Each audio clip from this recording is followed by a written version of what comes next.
So, ayan guys, may buto tayo ng pumpkin. Tanim natin yan. Yan, sa paso ni Lola. Wala. Mabuhay kaya yan. Namatay kasi yung pumpkin namin gawa ng bagyo. Yan, rice water yan guys.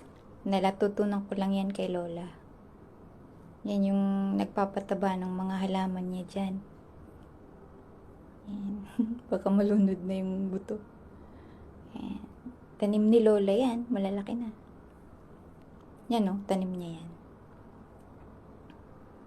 Tingnan niyo kung gaano kami kataas. Nasa 18th floor kami dito sa bahay ni Lola. Yan, taas. Nakakalula. Yan.